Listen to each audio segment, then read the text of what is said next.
İşte bu nedenle Kızıltepe'mizin iki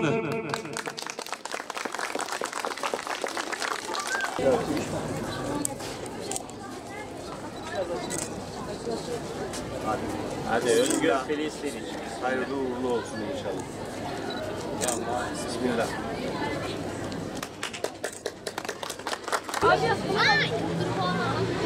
Ya bir söz okuldan Mahmut'un da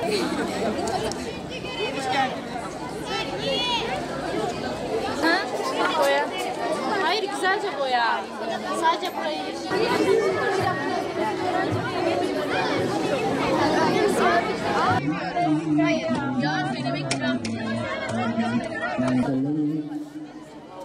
Gazze için, Filistin için nice güzel şiirler yazıldı, sözler söylendi. Sloganlar atıldı. En etkili şiirler dinledik, yazdık. Gediğine oturmuş en yerinde sloganlar attık. Belagat ustası hatiplerimiz dinleyenlerin yüreğini yakan konuşmalar yaptı. Ancak yine de hiçbir şiir, slogan veya konuşma ne Gazze'de yaşanan zulmü ne de Gazze halkının destansı direnişini anlatmaya yetmeyecektir. Fakat konuşmaktan, anlatmaktan vazgeçmeyeceğiz, vazgeçmemeliyiz. Biz burada Filistin'e destek olmak için, Filistin'in yalnız olmadığını göstermek için, Kızıltepe halkının da Filistin duyarlılığını olduğunu göstermek için bir etkinlik düzenliyoruz. Amacımız sadece yardım toplamak değil, vicdanları diri tutmak, Gazze'de yaşanan zulme farkındalık oluşturmak. Sergide Gazze'de yaşanan dramları gösteren görsellerimiz var, karikatürler var, çizerlerimizin çizdiği, kitaplarımız var. Öğrencilerimizin kendi el emekleri var, kendi elleriyle ördükleri bileklikler, tokalar var, ürünlerimiz var. Ondan sonra bir de yer sergimiz var. Orada da çocukların ayakkabılarını sergiledik ki orada artık ayakkabıların içinde bir çocuk yok maalesef. Çocuklar ölüyor, her gün ölüyor. Ortak bir bilinçle hareket ettik diyebilirim. Hem öğretmenler, hem öğrenciler, hem idare olarak ortak bir bilinçle hareket ettik ve ortaklaşa bir karar aldık. Fen Lisesi'nden, Kızıltepe Mehmet Hadi Kahraman Fen Lisesi'nden de bize destek oldular. İki okul bu şekilde ortaklaşa düzenledik. Halkın yoğunluğu var, sağ olsunlar.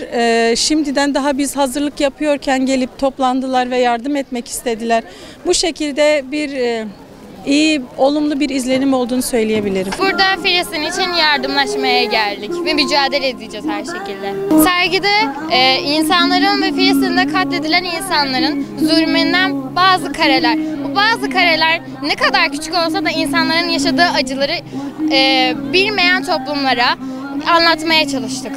Bazı kişiler çok güzel, hatta bize desteklerde bulundular. Yüklü paralarda bulundular, bizimle gurur duydular ve biz de onlarla gurur duyuyoruz, bizim arkamızda çıktıkları için. Ama bazı toplumlarda ise buna karşı geliyorlar. Bence karşı gelmemeleri gerekiyorlar. Dini olmasa bile, farklı ırklarda olsak bile bu bir insanlık mevzusudur demek istiyorum. Çalışmalarımız devam edecek Allah'ın izniyle. Bu gibi çalışmaların devam etmesi gerektiğini düşünüyorum. Burada Filistin için düzenlendiğimiz bir kermes var. Filistin'in bir yardım bağış yapmak istiyoruz. Bizim de bir katkımızın olmasını istiyoruz. Burada çocuk için, yetişkinler için, herkes için küçük küçük etkinliklerimiz var. Satışlarımız var, sergilerimiz var, anlatıyoruz. 2 yıldır süren bu katliamı artık bitmesini istiyoruz ve inşallah da bitecek ve bitirmek de istiyoruz. Şimdi sizden tek bir isteğim var. Lütfen artık boykotu artık herkesin yapmasını istiyoruz. Çünkü eğer boykot yapmasak insanlar ölüyor. Bunu artık göz önünde buldurmak istiyoruz. Onun için demeyin şu kadar bağış yapsak az olur. Ne kadar 1 lira olsa bile bağış yapın. Her şekilde bir katkınız olsun. Ve hiçbir zaman Filistin'in yerine kendimizi koyamayız tabii ki de. Çünkü orada yaşamıyoruz. İnsanlar günde binlerce insanlar ölüyor. Allah kimsenin başına getirmesin. Onlara da barışı, mutluluğu istiyoruz onlar için de.